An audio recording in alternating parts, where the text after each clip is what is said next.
is Gaye Lub. I am married to Sergio Lub, the mother of Nicholas and Sonia Lub. So I'm a wife and a mom. I am an artist. I have a passion for traveling and studying ancient history. I've spent a lot of time in the Mideast, the Far East, Central and South America, Europe, throughout the US. And we're trying to document a project that is coming to completion, and I'm excited that it's finished. I've been obsessed with it. I've had my family helping me. On many levels, this is a Lub family project. The inspiration for this came when 9/11 happened. When 9/11 happened, it terrorized me, terrorized everybody. I remember being an emotional basket case. I didn't know how to breathe properly. I was obsessed with having the TVs turned on in every room, that there was a TV in the house. And I was recording and documenting the events that were taking place. I continued recording and documenting events that were taking place by, adding more videos. I was obsessed with collecting the visual imagery. Newspapers, magazines, tabloids. It never stopped. I realized around 2003 that I needed to do some collages to help process this. I actually did 2 collages based on 9/11, and it was wonderful therapy for me, because up until Michael Moore's movie came out, 9/11, I couldn't cry. And I have to say that I remember being in Victoria with my son and Scott, one of our good friends, and we went to see the movie. And the moment it started, I started crying. Cried throughout the whole movie. It was the most wonderful release for me. It was the first time I was able to let go. Thank you, Michael Moore, for that. Afterwards, I remember trying to talk to the kids and about, what 9/11 was about, and their response was, "No, Mom, you're too emotional." See, it brings up the emotion again. Okay, so I ended up with a wall of boxes. Each series of boxes, there was boxes per year. That part was actually quite organized. And last October, I was blessed with having new studio space that was complete, and the opportunity to start working on projects I never had the time to finish before, with the space to do it in. And I felt it was important to start on this project in particular because I feel it's time sensitive. So what's ended up happening is I've made a collage per year. They're a little over almost 4 feet wide, 5.5 feet tall, and it shows visual imagery that we were subjected to as we were standing in line at the market, as we were driving down the street seeing billboards, as we turned on the TV and the news, programs were playing. It's whether we wanted to see this or not, we saw it. So the benefit of doing this is that it's a reminder, it's a wake-up call. I don't want to say those particular words right this moment. We were bombarded with so much visual imagery that we couldn't process it all. And I remember writing my husband a letter in October 2001, and I said, there's more going on here than just 9/11, because right at that point we're hit with anthrax. We're not able to take a deep breath and stabilize. We're like, trying to take a step forward, and anthrax gets hit, and the stock market starts to collapse. So on many different levels, we're hit emotionally. It never stopped. It kept going on. In 2003, when we had our 21 days of Baghdad, we're also hit with SARS. So there's all these fear dramas that are constantly going around us, and I felt like I captured them in visual imagery, and I projected them into these canvases, and now the news media that's been presented to us is in a form that it's going to be presented back.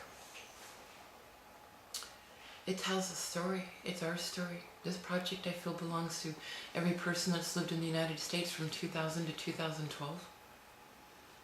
It's our history. I want people to remember. There's so many reasons why this happened, but one of the reasons in the beginning was to let people know not to feel guilty. A lot of things happened that we feel like we did something wrong. We weren't in control. And this project, I feel, will help people to remember what happened, why, the emotions they felt when it was going on, some of the excitement they felt when things were going on, and the results of those actions ended up being a lot of disappointment,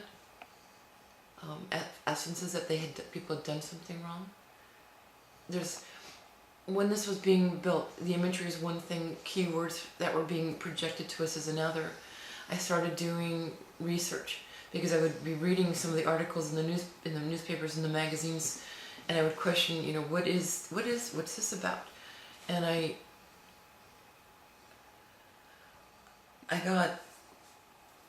started doing research, following up on it, and from the research I started making databases. An example of one of the research projects was a think tank called PNAC, Project for a New American Century.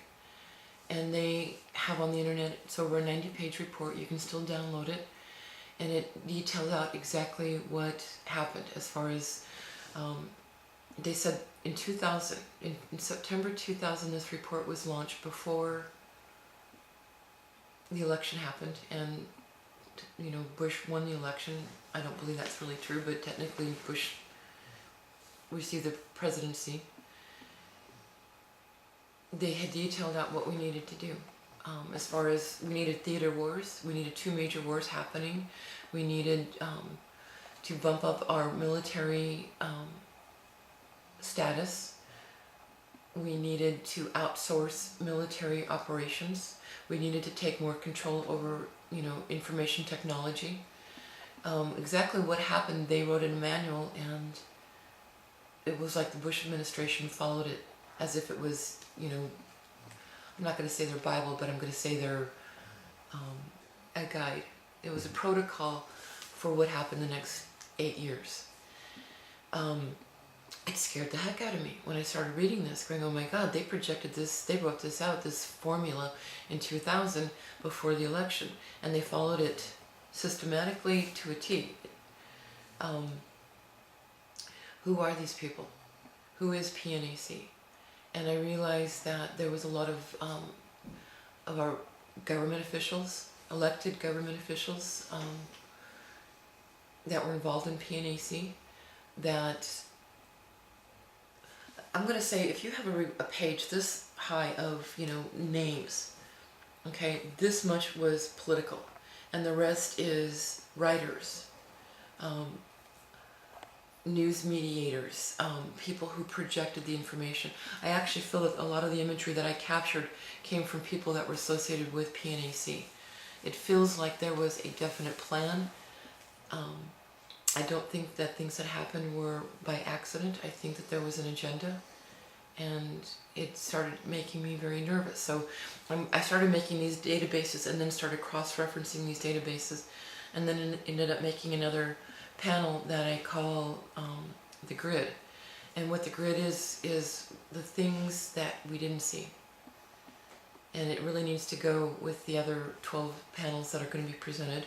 There will be 13 in total, because it's right now July 2012, and I haven't finished 2012 because we're not finished with it yet, but there's 12 panels between 2000 and 2011, and they show what we saw and what we experienced, and the grid shows what we didn't see.